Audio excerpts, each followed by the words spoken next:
Bless you. Hey, don't you apologize? Hey, you don't say that.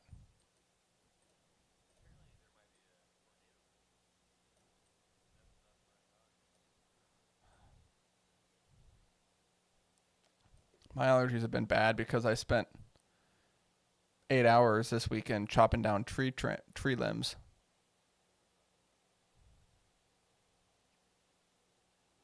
Maybe that'll be my one big headline, that I wish that lightsabers were real, if for nothing more than for tree trimming.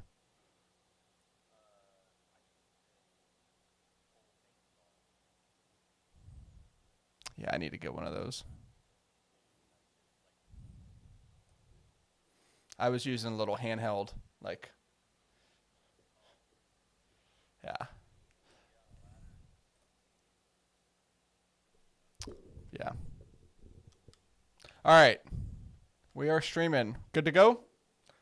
Let's pause. Oh, we don't have to beep. I forgot. We don't beep anymore. Wait. Rosie, say something? I'm not seeing. Your mic's a Yeti mic, right? Okay. Let's do a test recording.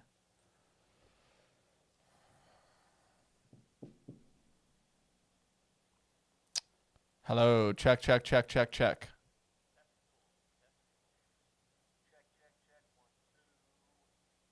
Okay. Cool.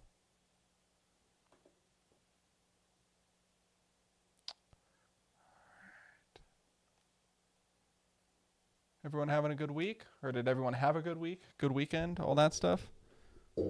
Getting ready for the baby to come, Rosie?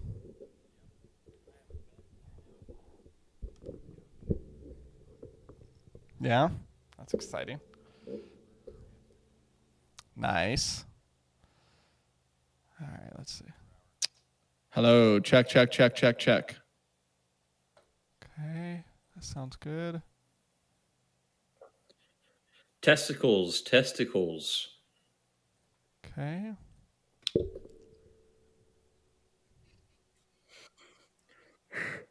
Check. 1, 2. All right. 1, 2. Good. All right, let's do this thing.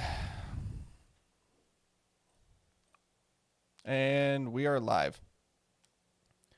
All right, joining me for the rest of the podcast this week, I've got Rosie and Alex here, and we're going to be running through our one big headline of the week, and then we will do our ideal NFL draft landing spots for all the top fantasy prospects, because we have Rosie on, so we got to figure out some sort of fantasy edge, since he is a fantasy expert here at Making the Call. And so we're going to be looking at, all the top skill position players, the guys that we really care about for fantasy purposes, and try to figure out what's the ideal landing spot for these top guys. So that'll be a big chunk of the podcast, and then Rosie will hop off, Alex will stick around, and him and I will go through a full preview of the Mavs Clippers round 1 matchup, because the playoffs are set.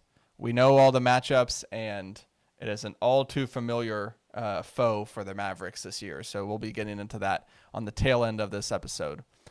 Programming reminders before we get into everything else that I just mentioned.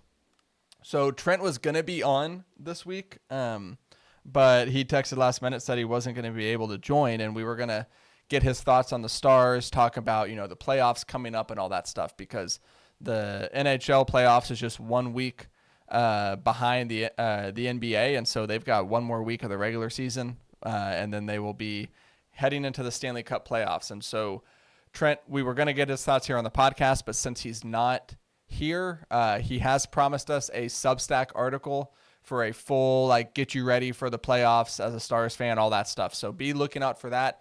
Best way that you can stay up to date with all of our Making the Call Substack posts is you subscribe to the Making the Call Substack, which it is free to subscribe. You just put in your email, you'll get those articles sent directly to your inbox, or you can download the very sleek, just great Substack app, and you can read it right there in the app on your phone. So go subscribe to that. We'll have a link to that in the show notes of this week's episode so that you can get Trent's Stars Substack post later on this week. Also, Alex's weekend preview is just chugging along. He did this past week getting you ready for, he was talking about round one of the Masters. And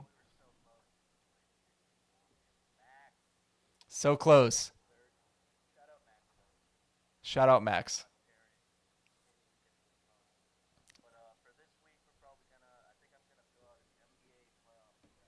Ooh.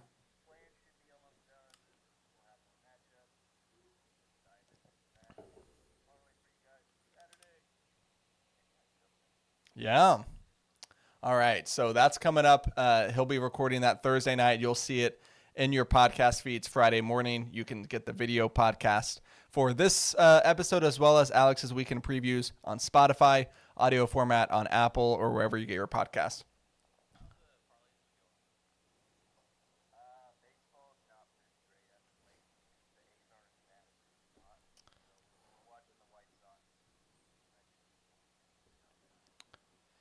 So wait, you haven't cracked the gambling code yet?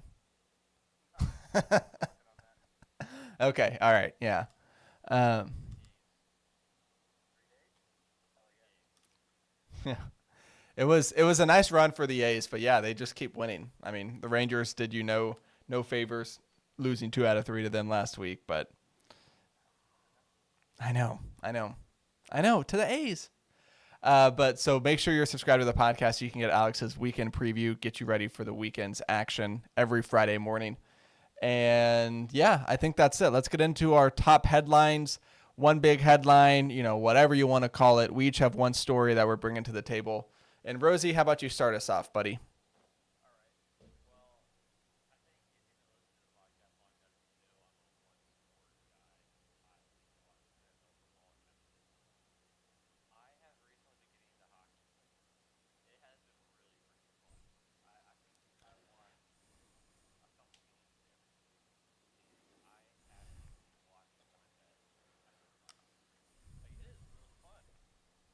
Dude, just wait for the playoffs.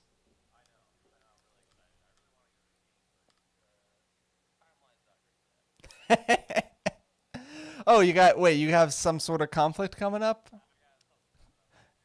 Yeah. Oh man, I don't know. Uh, that's awesome. No, I wish that I could get more invested in regular season hockey, but I'm like the opposite of you to where I'm not a one sport guy. I like, follow a lot of sports, and so it's like you can only do so much, and hockey unfortunately tends to take the back seat to the Mavs or now the Rangers or college basketball or whatever. But I'm glad you've been enjoying it. The playoffs, that's playoffs. I'm the ultimate bandwagon fair weather. Just once playoffs start, okay, yeah, I'll throw on my Robertson jersey like, yeah, let's go, victory green.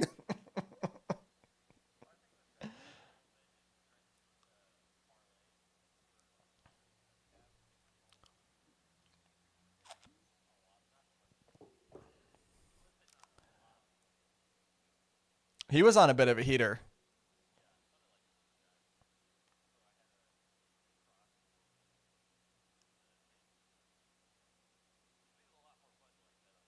Yeah, yeah, no, absolutely. Well, good. Okay, so your headline is you are all in on hockey now. I love that. Love it. This, I mean, you chose quite the year, especially with the Stars. They are. Oh, you're just watching for your picks.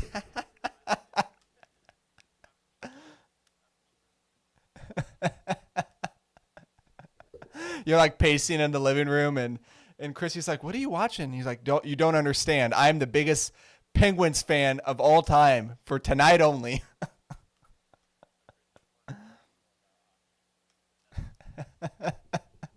I love it. I love it. All right, Alex, over to you, my friend.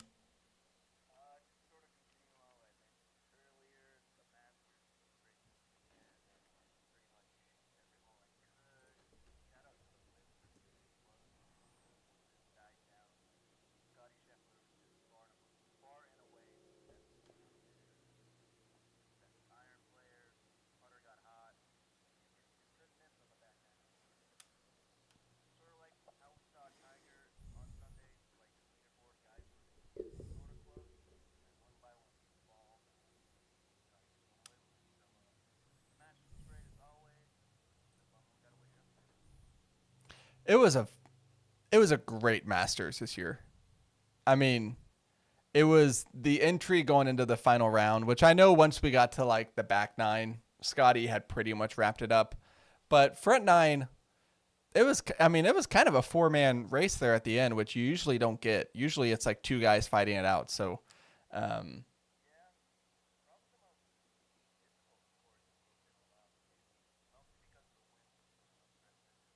yeah,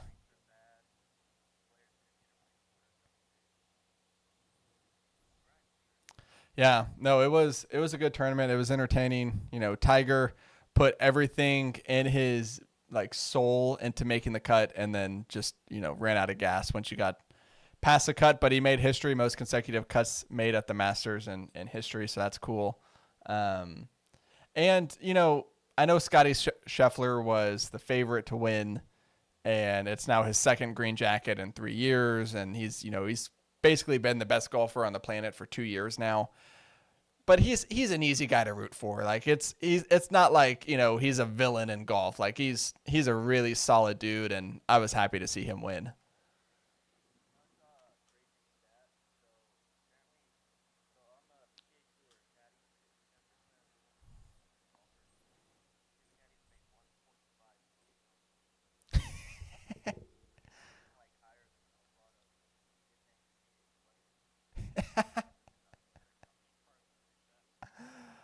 That's crazy.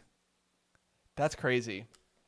Well, I remember I heard a stat going into the Masters that it was like anytime Scotty Scheffler putts just like slightly above average, he wins like 5 out of the 7 times. And it's like it's because everything else in his game is so good that all he needs is just like average putting, and he's just far and away better than everyone else. And um, he had it all on this past week, and it was cool to see. All right, my one big headline. We'll wrap it up with the NBA. The NBA regular season is done. We have the playoffs set. We have the play-ins set. Alex, I know you alluded to this, getting ready for your weekend preview coming up later this week. But we've got all the teams.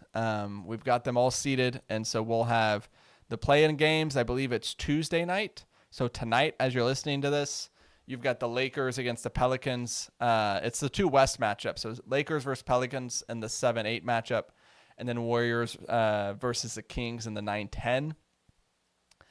Um, I'll ask this, Alex, just real quick. So of the four teams in the play-in, maybe this is a little teaser for your weekend preview. Which of those teams you think has the best chance of, I won't say winning a round because the top two seeds are Denver and Oklahoma City, but which of those four teams you think is the biggest threat to one of the top teams in the West?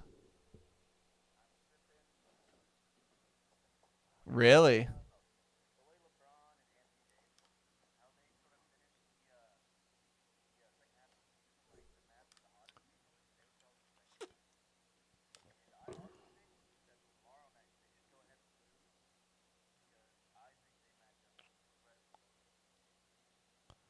Mm, yeah. I could see that. That seems like that's like a spicy pick. Like I've heard that from a few other people of taking the Lakers against the Thunder if it gets to that, because the Thunder doesn't have any, they don't have any size. But yeah, classic like old man still got it. LeBron versus the youngest team ever to win the 1 seed. That would be a cool storyline. Um, but yeah, it's setting up to be an interesting NBA playoffs. Uh, at least half of the board, like the West playoffs, I'm very very interested in, and I think every single matchup is going to be exciting in the first round. The East, I think, is the exact opposite, where it's like, yeah, shout out Jalen Brunson. Um, yeah, but I just can't see any of these teams beating Boston, and I'm gonna keep saying that to, yeah, barring injuries, I'm gonna keep saying it to try and jinx them. Like there is absolutely no way Boston is not winning the East. Like honestly, there's no way Boston's not winning the NBA Finals at this point. They're just a juggernaut, and if they lost, like that'd be the biggest surprise in sports in probably the 21st century. Yeah, I mean, you might as well just usher this whole team into the Hall of Fame at this point. Like Joe Mazzulla, give him Coach of the Year, Hall of Fame coach. Like, you would think by the way the Celtics were talked about that they, have more than one title in like 35 years or 40 years, but they just have that one. All their titles were, in the 50s and 60s, but yeah, no, they're going to get another one this year. They're just a wagon. Jason Tatum should be the MVP. He's clearly the best player in the world. And yeah, if the Celtics, I mean, honestly, if the Celtics lose a single game this playoffs, like, what are they even doing? So I did my best just then. We'll see how it works. Yeah. All right. Let's get on to our football segment of the week, and we're going to be looking at the NFL draft. Rosie has definitely been putting the work in as far as the draft goes, and especially from like a fantasy point of view. So we're going to be looking at kind of the ideal landing spots for the top prospects. How do we want to do this? Do we want to start with the quarterbacks? Do we want to kind of just go off of like a big board who's like ranked the highest? We could go position by position. QBs? Okay. All right. Okay. We'll start with the QBs, and so the exercise is we're going to be talking about these QBs and trying to figure out kind of the ideal landing spots for them, and in a way that like it makes sense, right? And so you'll notice we're not going to be talking about Caleb Williams because, yeah, I mean, yeah, sure, that'd be great. That'd be great, sure.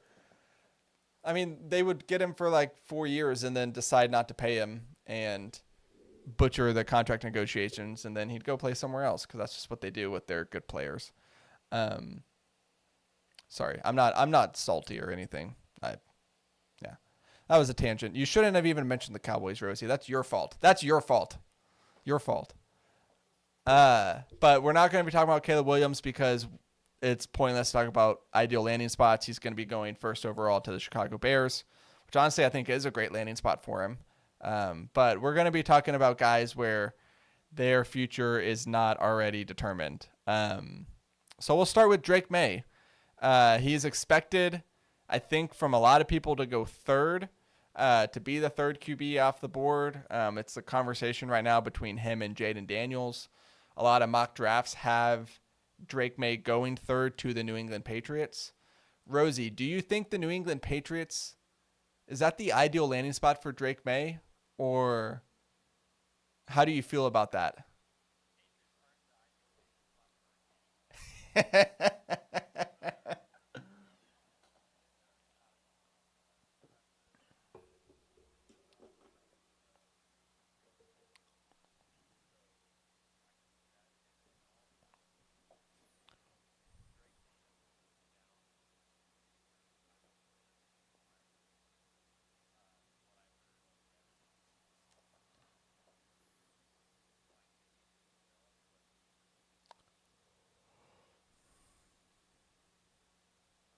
Really? Okay.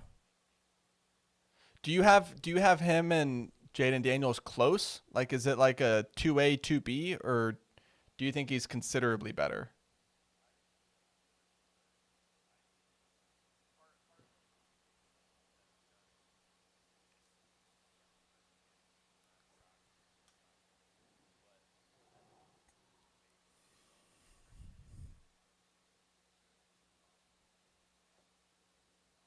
Hmm.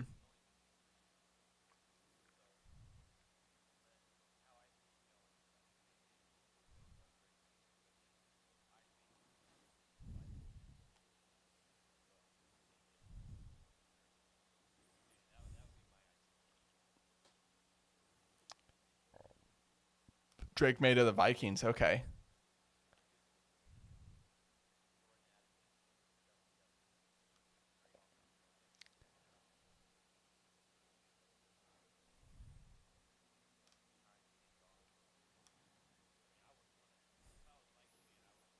Yeah.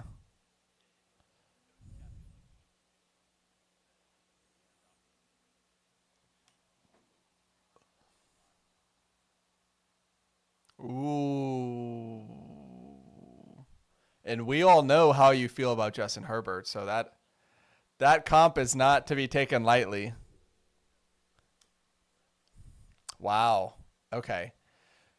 So Drake May to the Vikings. I mean, I think that'd be a good. Honestly, are the Vikings the most ideal landing spot of like the teams that need a quarterback in this year's draft?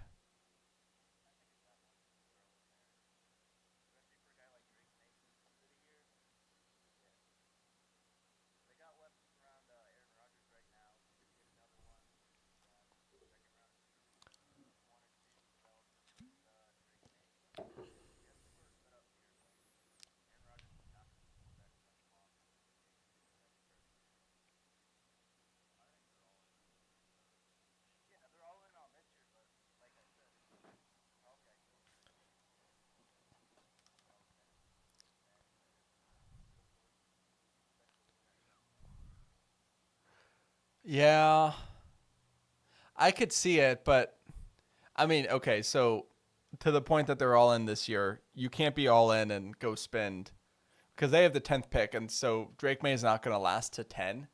So you're talking about the 10th pick. No.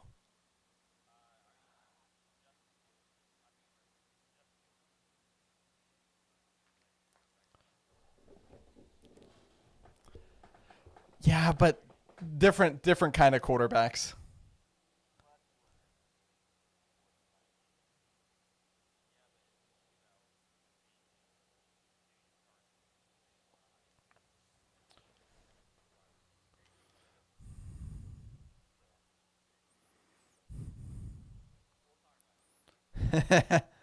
I don't see Drake May naturally falling to 10 because you've got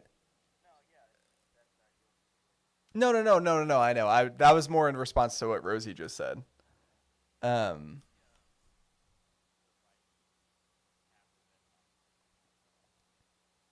yeah. Mm-hmm. Yeah. I mean, the Vikings could take 11 and 23, and that's probably enough to move up to 3 with New England. Really?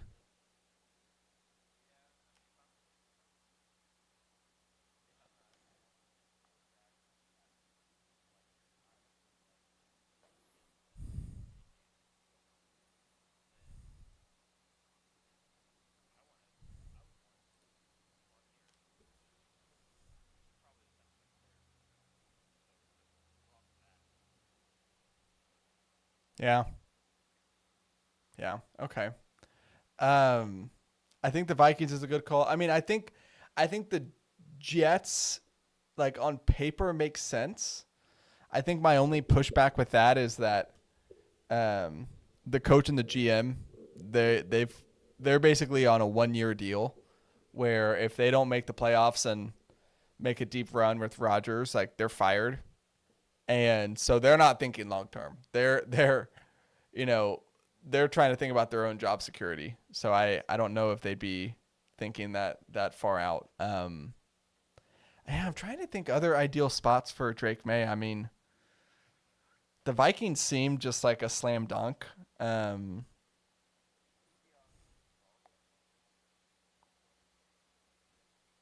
yeah, Seahawks are at 16. I think the really interesting conversation, real quick on Drake May. I think the interesting conversation is, let's say he does fall. Let's say Jaden Daniels goes to the Vikings, trade up, and the Vikings really like JJ McCarthy, and so they take JJ McCarthy, and Drake May is like the odd duck, and he gets to the Giants at 6. I think that's when it gets interesting because the Giants are sitting there with Daniel Jones and with the contract they just gave him, and they don't feel good about Daniel Jones. That's no secret.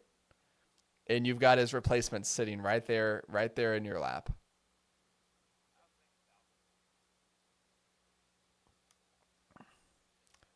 Yeah, but they just gave Kirk a brand new deal. 4 years.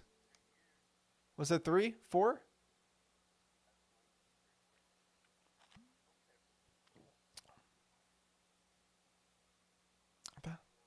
Yeah, 4 years. They're not taking a quarterback, man.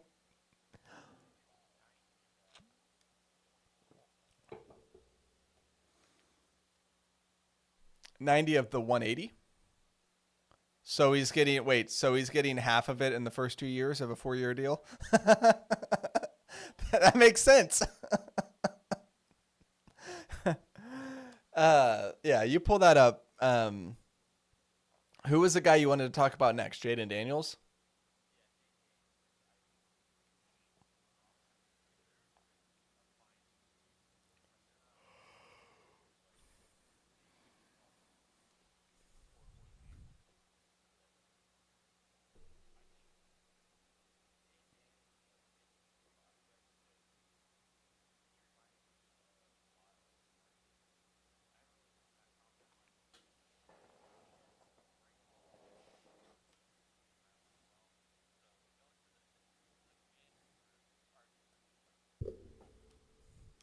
That would feel too on the nose.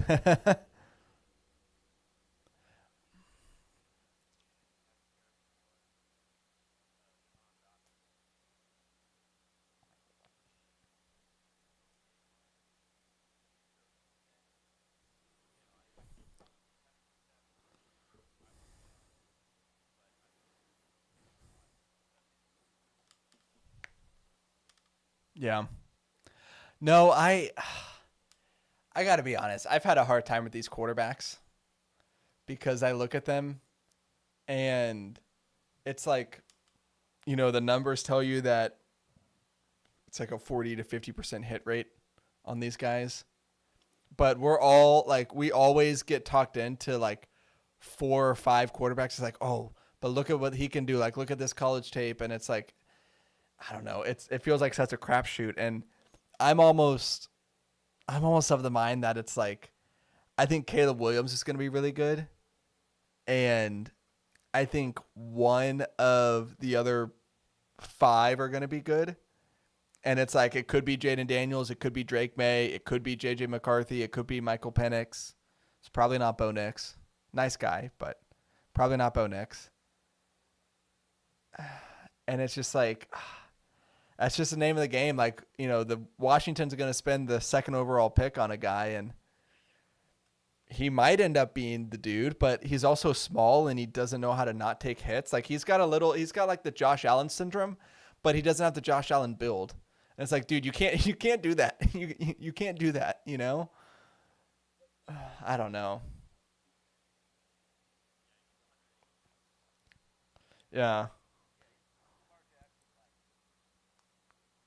Yeah, this big board I'm looking at has him at 6'4", 210. He is not 210 pounds. That is he's he's not 210 pounds. He's his playing weight does not start with a 2. There's just no way. He looks too thin. Um, so I like the RG3 comp for him. If he doesn't go, because this feels a little silly, kind of like Caleb Williams. If he doesn't go to Washington, actually, here's the way I'll phrase it. Let's say Washington takes Drake May. You talked about the Vikings trading up for Drake May at 3. How do you feel about the fit with Jaden Daniels on the Vikings?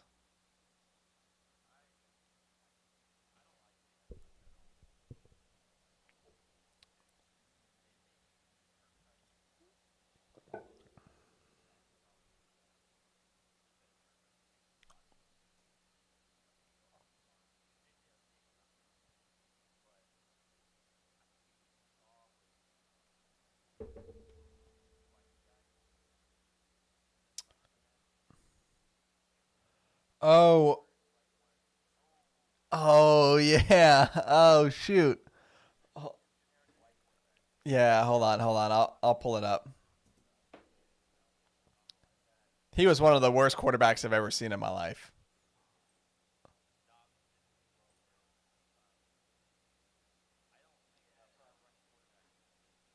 Jaron Hall.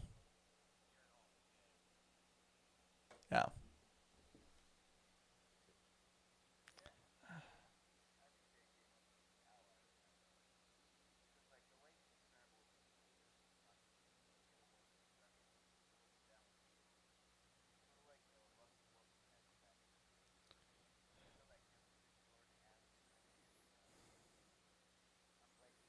Justin Jefferson. Justin Jefferson.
So okay, I see what you're saying about the Vikings pick, but didn't we kind of see Jaden Daniels in a similar, in terms of supporting cast, like a similar situation when he was at LSU, where he had Neighbors and Brian Thomas as just like awesome wide receivers?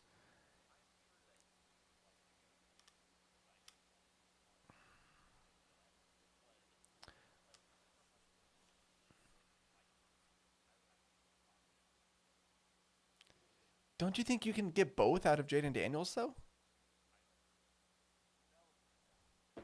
You, you I,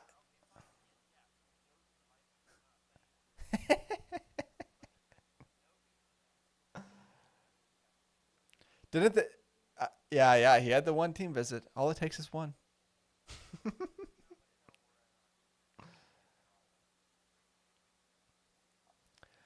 All right, so you mentioned the Raiders as a Jaden Daniels team. Okay. Well, you just talked about JJ, so let's talk about him now. Um, doesn't this just feel like Mac Jones all over again?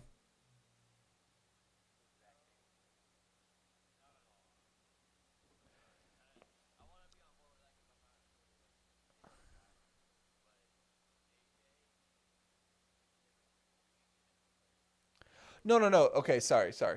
Not in terms of like if you're just comparing them to from like a skill set, but I'm talking about just the way that this thing has evolved, where it's the he's not the sexy QB prospect, but he went to the school that won a national championship, had a lot of team success, and he just kind of starts to rise up draft boards, and you start to get all this buzz about him going like top 3, and it's like, wait, no, there's quarterbacks better than him in the draft.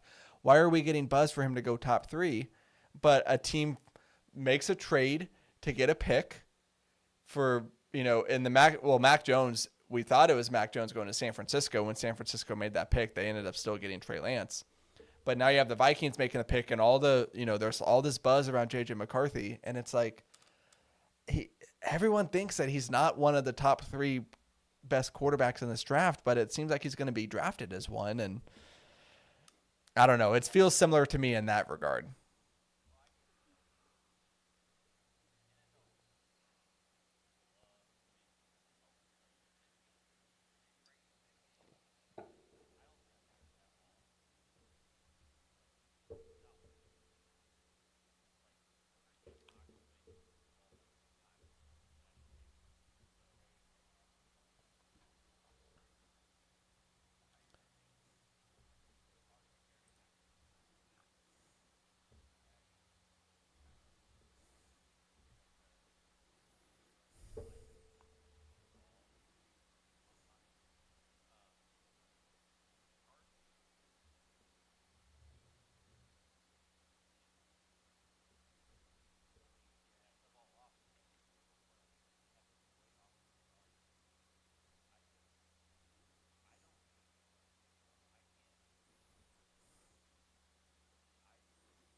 Hmm.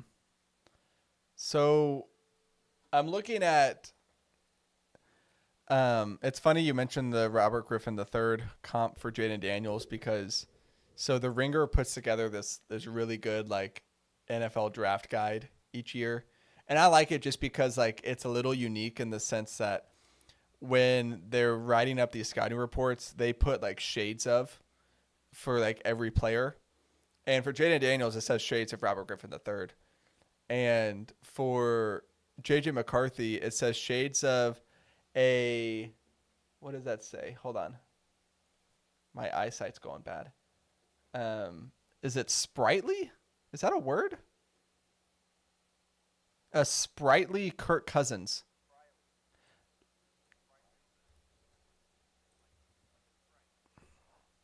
Lively, full of energy. A sprightly Kirk Cousins is what they have for JJ McCarthy.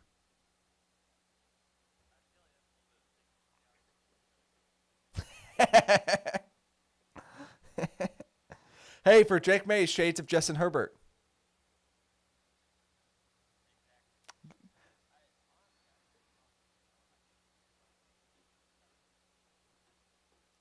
He's not that mobile. Come on.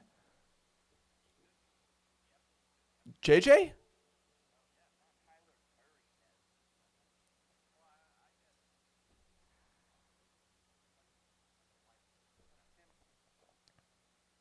You were about to say Tim Tebow, weren't you, Alex?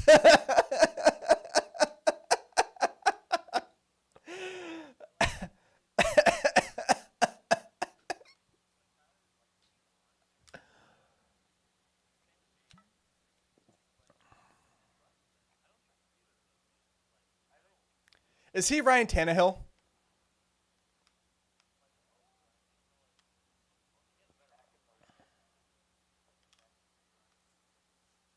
Yeah.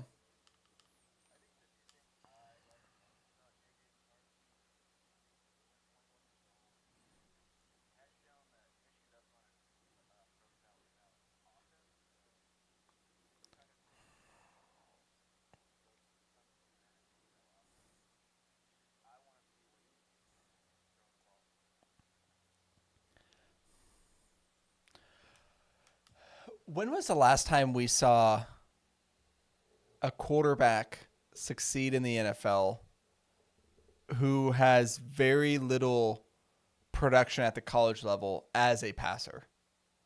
Because like you could point to like Trey Lance who played like 4 games. So I'm not talking about that, but like a quarterback who really wasn't playing quarterback at the college level. And I feel like I feel the like the upside on JJ McCarthy is like, well, he showed us that he could do the job well in this very small sample size. So naturally, if we just extrapolate that out over full NFL season, he's gonna equate to these stats. But I'm trying to think of the last time that actually panned out.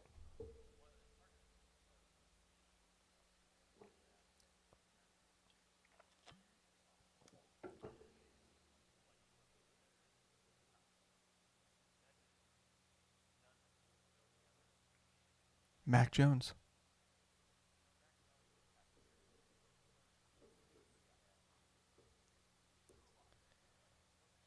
Yeah, I mean that was a loaded Bama team on both sides of the ball.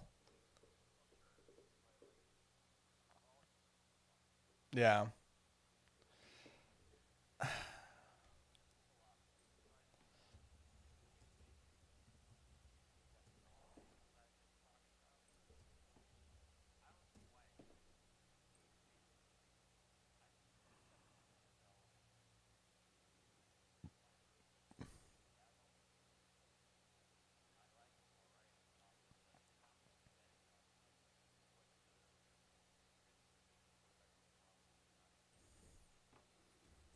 Hmm.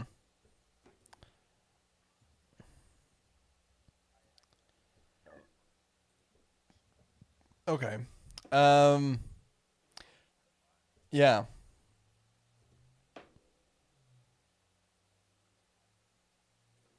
It feels like that's where this is headed, doesn't it? Yeah, it does. Okay.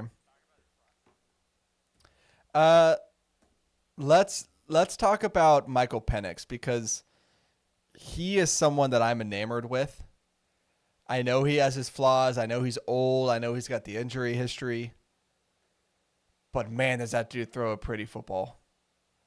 And I just I'm just it's like a drug. I just can't quit it. I watch the highlights of him. I'm just like, wait, no. How can that not work out? Like it's so pretty.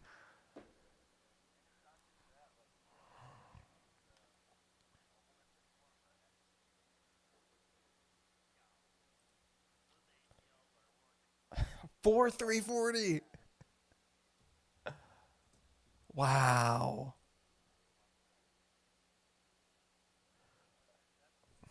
All right. Um sorry, just quick aside here. Uh JJ McCarthy's final year at Michigan versus Mac Jones' final year at Alabama. Okay? JJ McCarthy was okay, so Mac Jones has more passing yards. If you go off of passing attempts, McCarthy was at 332, Mac Jones was at 402. Um so you're talking about 80 attempts over the course of a whole season?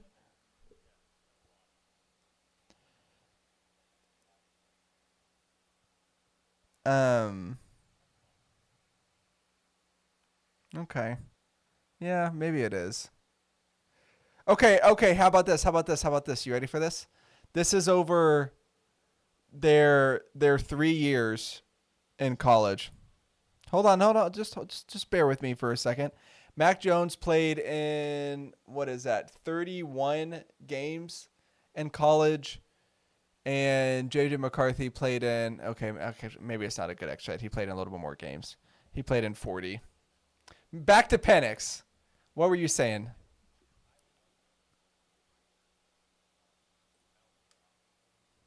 Really? So, Caleb Williams, Drake May, Michael Penix? Wow.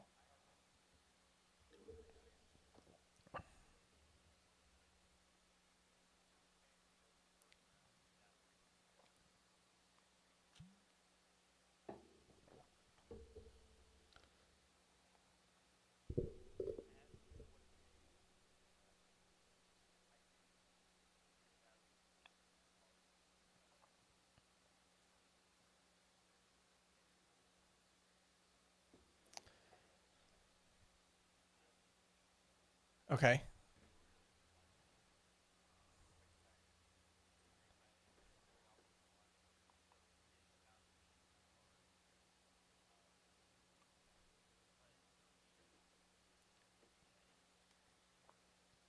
Mm-hmm.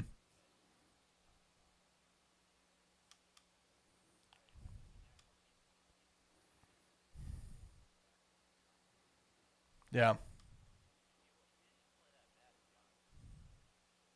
It was a rough showing from him, especially just because it was contrasting what he had just done in the semifinal game, where he just carved up Texas like they were a honey baked ham.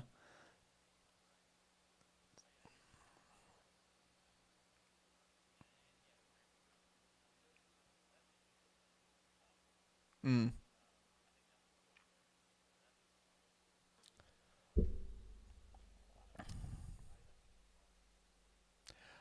So I'll tell you this about Michael Penix is I love him to the Vikings if they can get him at 23. If they're not able to make a trade up to get like Drake May and they like stand pat at 11, and I'm looking at mock draft right now and they've got Michael Penix going to the Vikings at 23. So I mean, mock drafts are mock drafts, but it's entirely possible. But if you put him in that offense with Jefferson and Addison, and you're talking about how, you think KOC wants a pocket passer, man, oh man.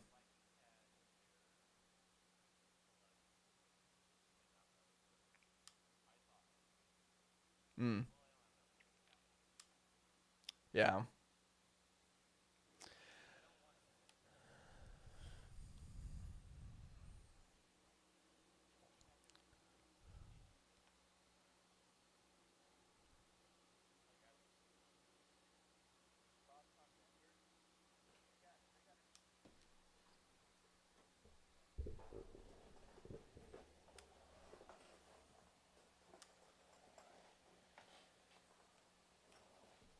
That's what everyone keeps saying. Yeah.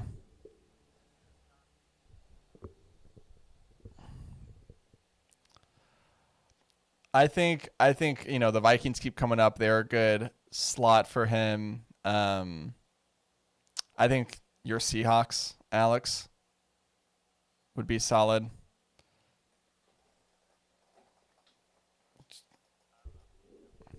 Just keep him in the Pacific Northwest. He's in your backyard. That's exactly what Jerry Jones wanted when he wanted to draft, Johnny Manziel. He's like, oh, he's right here. They're like, no, no, no, please take Zach Martin.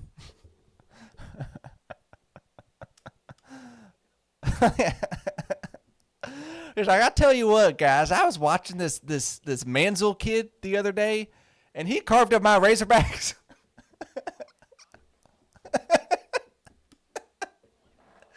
Who would have thought about that, Johnny Football? That is just the best nickname I've ever heard in my whole gosh darn life. Oh, Jera. Um, the Falcons are not taking a quarterback.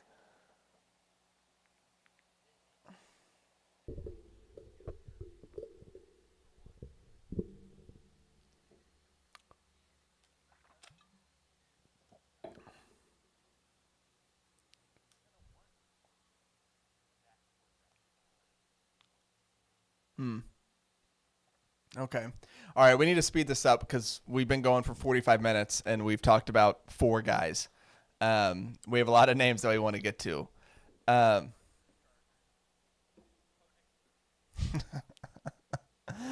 let's go to the wide receivers. We'll start with Marvin Harrison Jr. What? Oh, we lost Alex there. He's frozen. He's coming back. Oh, he's back. What about the Rams? We're you said the Rams. What about the Rams? Okay. Wide receivers. All right, all right. It's I think we have storms coming in. I think that's probably it. Um Marvin Harrison Jr. A lot of mocks have him going to the Cardinals. I think it's a great fit if that's where he ends up going. Like they finally get a wide receiver over 6 foot. Love it. Yeah. Kyler will actually be able to see him downfield. That's a plus. Yeah. F it. Marvin Harrison's down there somewhere. Yeah.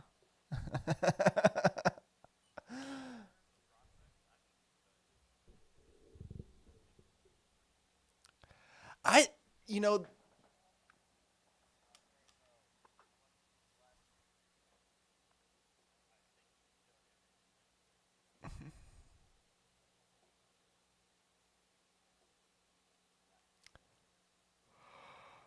I think his problem is the fact that he's been the consensus number one for so long that now people are trying to figure out a way for him to not be the consensus number one receiver. It's like you get if you're in if you're in the news enough, like people are going to pick you apart. And it seems like that's what's happening with him, where it's like, oh no, actually, a lot of teams think Malik Neighbors is the clear cut top guy, or you know, Roma Dunze or whoever. It's like, guys, I thought we had this figured out. It was Marvin Harrison Jr. for the last year and a half. It's a great wide receiver class, but if I'm hitching my wagon to any of these guys, it's Marvin Harrison Jr. Yeah.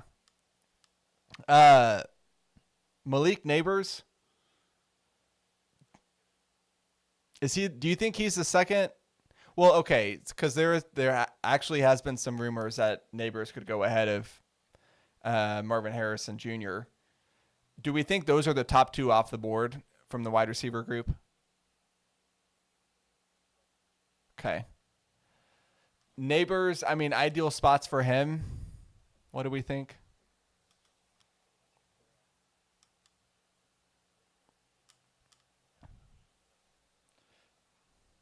Chargers, Giants.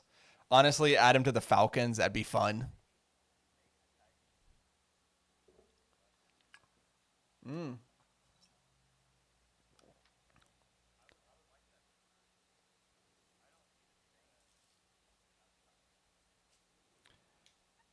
If Dude, if he's there for the Bears at 9, he's not getting past Chicago. There's no way. Uh, the other top guy, Roma Dunze. He's a guy that I love. Like this is kind of like I don't know if it's like a byproduct of just like being in love with Michael Penix, but I watch so many of those deep ball connections where I'm just like, oh, Roma Dunze, and that's also just like that's a great wide receiver name, Roma Dunze. Like, there's no way he's not going to be good.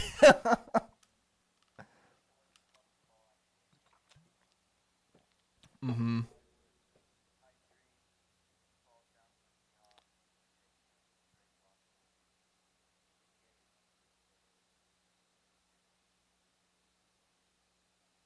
Wow.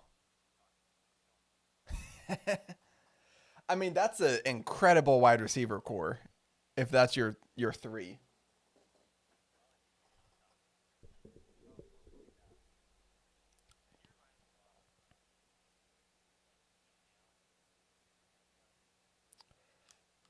let me go to the Ringers draft guide and see what they've got as the comp for him.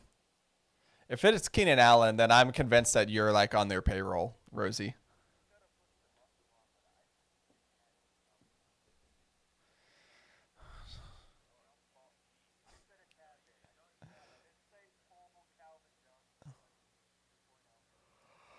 The Ringer says shades of Devonte Adams.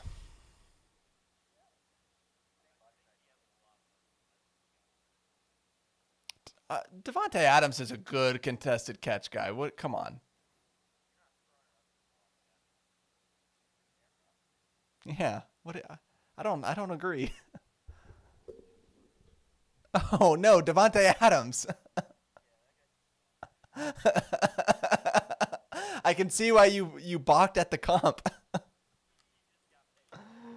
Yeah. Imagine that you pay your good receiver before their contract's up. Okay, I'm not getting off track again. Brian Thomas, teammate of Malik Neighbors out of LSU. What do we think?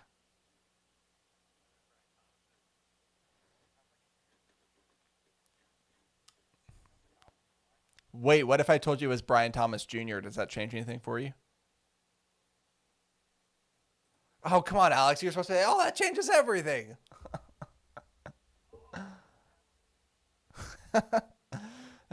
No, Brian Thomas Sr. definitely sold insurance. Come on. Be for real.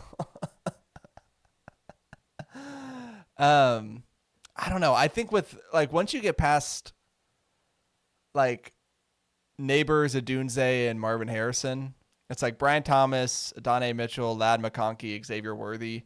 Just pick whatever team in the back half of the first round that needs a wide receiver. You know? Okay.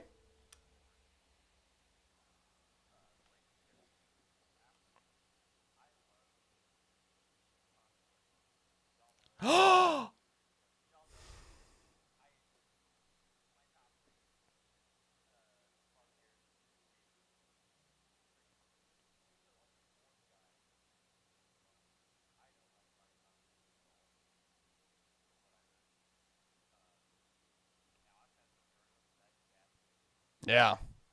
Doesn't pass the Alex sniff test.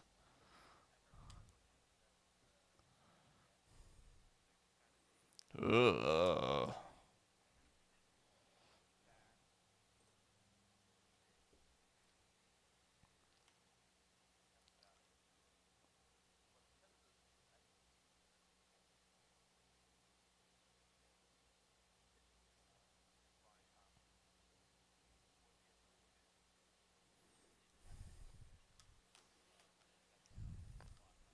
Hmm.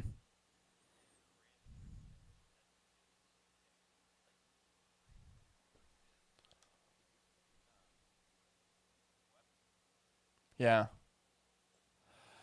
All right. Let's see. Okay, so do you have a preferred landing spot? What's your official? Yeah, your official one. Colts. Okay.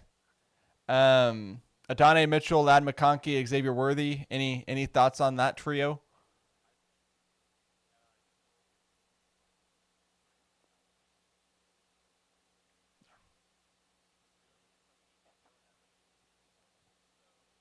Yeah.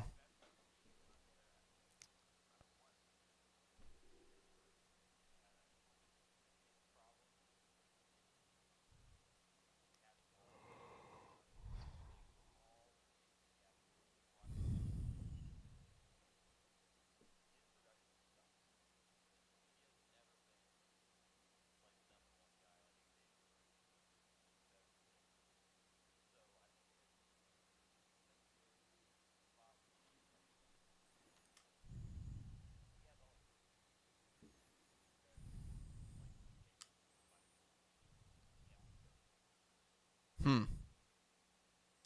Hmm. Okay. Yeah. Give it to me.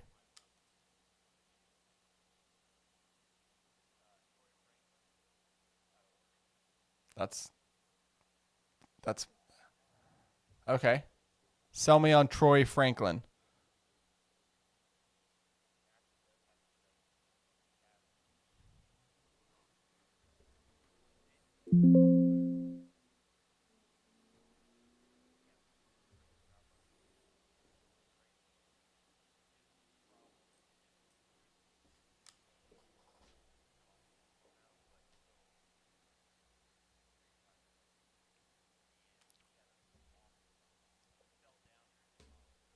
Ugh.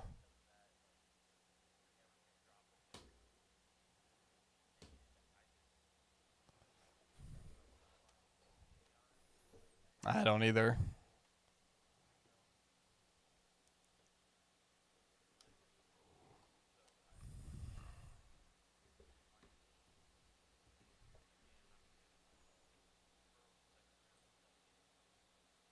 Yeah.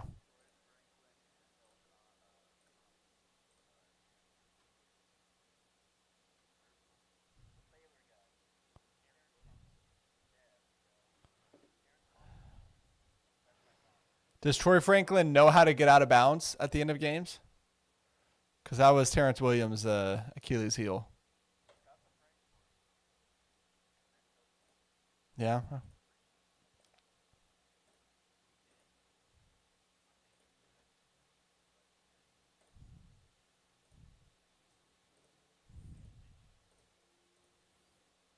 All right.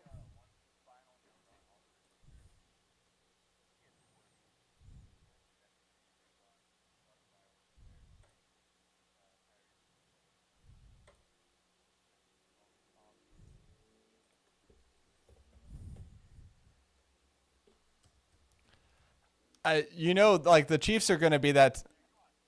Oh, yes. All right, got it. I got there. It took me a while. I got stuck in traffic, but I got there. No. Exactly. Um, the Chiefs are going to be that team. Whatever wide receiver they get, all the like draft pundits are going to be like, oh, love so and so to the Chiefs. It doesn't matter who it is. It's just I love so and so to the Chiefs. Like that's going to be the tweet over and over and over again, just because it's the Chiefs. Exactly. Hey, I loved Sky Moore to the Chiefs. Actually, I'm one of those. Yeah. Yeah. Absolutely.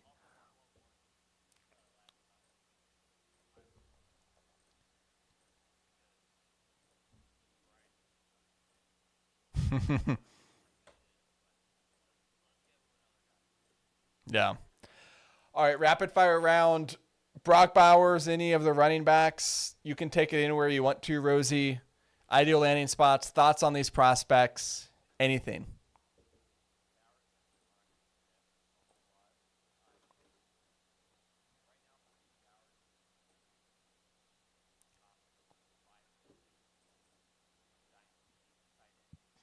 Hmm.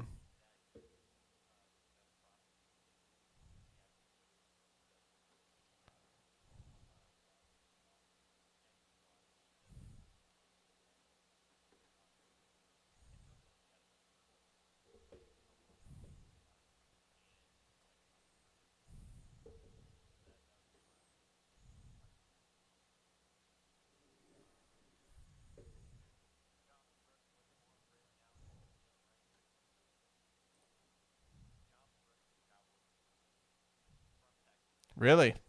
Okay.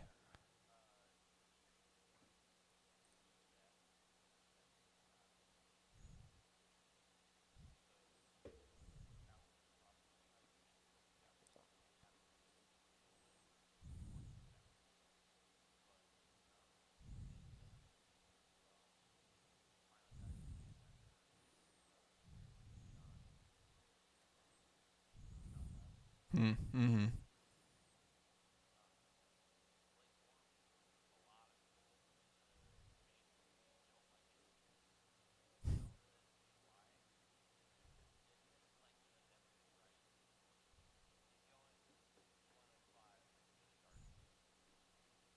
Really?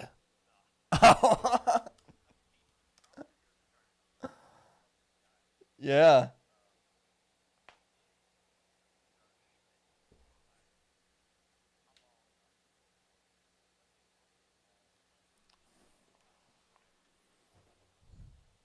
Mm-hmm.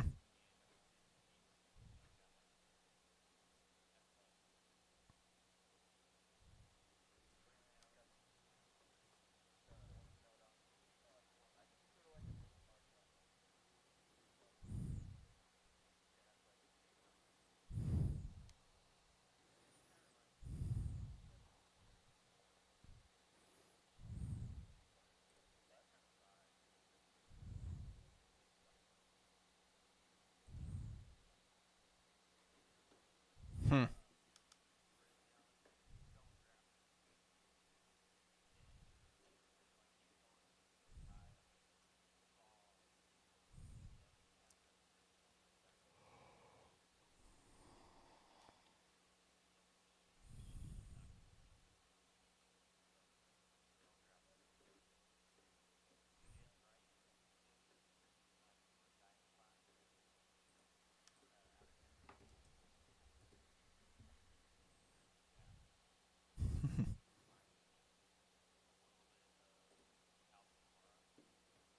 Okay.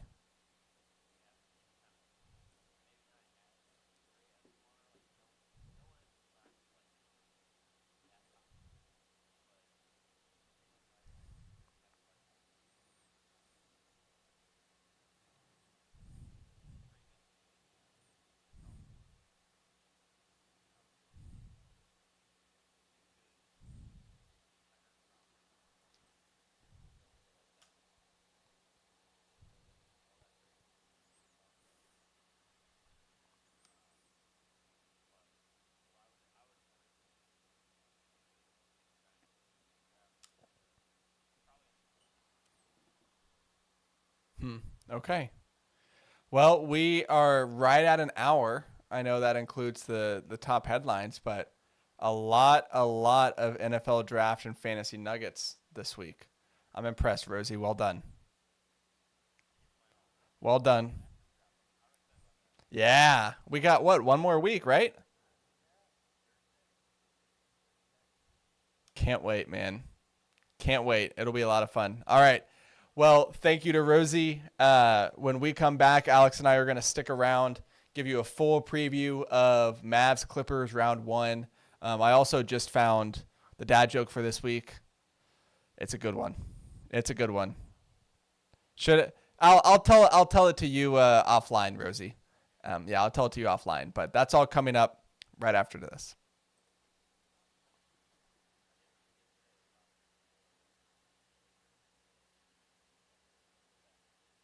Because I'm gonna do a little intro on the Rangers, just by myself.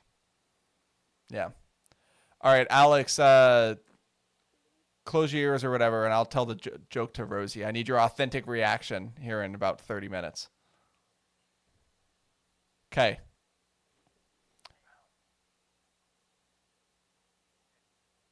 Alex, your fly's down. All right. Yeah, I think we're good. Um. All right. So, oh, it's a longer joke. Okay, it's a bit of a story. A woman is pregnant with twins, and she falls into a coma. When she wakes up, she notices that she's no longer pregnant. Panicking, she calls the doctor. Well, the doctor says, I'm pleased to announce that you have given birth to two very healthy Little babies, a boy and a girl. Relieved, the woman says, "Well, what about their names? I never got to pick any." "Oh, your brother named them," the doctor says. "Oh, no, you can't let him pick the names. He's a bloody idiot. Please tell me, what did he call the girl?" "Denise," says the doctor. "Oh, that's actually quite nice. What did he call the boy?" "The nephew."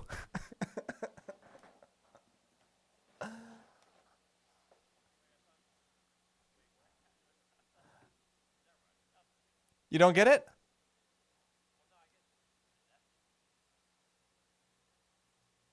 Okay. Yeah, Alex is back. All right. See you, Rosie. All right, you ready? Okay. We'll start. I'll do a liquid IV read and then we'll get going.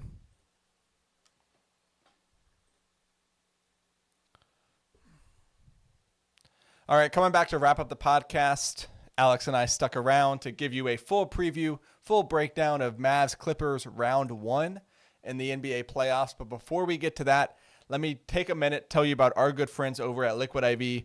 I mentioned it last week. They've got a brand new flavor, and it is the grapefruit hydration multiplier. And let me tell you, I've got like one more left of the sea berry. My wife and I have been drinking that a lot recently, and so it's about time to re-up my order. And I already know I'm ordering that grapefruit hydration multiplier. Grapefruit is arguably my favorite fruit. Oh, it's not my favorite. Apple's my favorite, but grapefruit is like a close second. I love grapefruit. I'm one of those people, and so I'm really excited about that. You can go try the grapefruit flavor, or you can try sea berry or acai berry, or the sugar-free lemon lime or whatever it is. And you can go try it when you go use code MTC at liquidiv.com, and you get 20% off anything you order. Again, that's 20% off anything you order when you shop Better Hydration today using promo code MTC at liquidiv.com. All right, Mr. Alex. The Mavs are in the playoffs. The Mavs won 50 games. They did it. They secured the 5 seed. They will be traveling. Yeah. Yeah. Um, and so we're gonna be breaking down all of it. We're gonna be breaking down the whole matchup with the Clippers. So real quick off the top, actually we'll save it for the end. This will be round 3 between Luka's Mavs and the PG Kawhi Clippers. The Clippers' top 8 in minutes played from the last playoff series between these two teams, which was 2021, was Kawhi, Paul George, Reggie Jackson, Marcus Morris, Nick Batum, Rajon Rondo, Terrence Mann, and Ivica Zubac. Okay. Their top 8 in regular season this year is Kawhi, PG, Zubac, and Mann. They remain the same, but they have replaced, Rondo, Batum, Reggie Jackson, Marcus Morris with James Harden, Norman Powell, Robert Covington, and Russell Westbrook. The Mavs' top 8 in minutes played in 2021 was Luka, Dorian Finney-Smith, Tim Hardaway Jr., Kristaps Porzingis, heard of him, Maxi Kleba, Jalen Brunson, Josh Richardson, and Boban Marjanovic. The Chicken Man of the people. Their top 8 going into the playoffs is Luka, Tim Hardaway Jr., and Maxi. They remain the same. But they've added Kyrie Irving, PJ Washington, Daniel Gafford, Derek Jones Jr., and Dante Exum. And this isn't even counting Derek Lively or Josh Green. So I just laid all that out for you. So the first thing I want to hit on is, do you put any stock at all in those prior playoff matchups?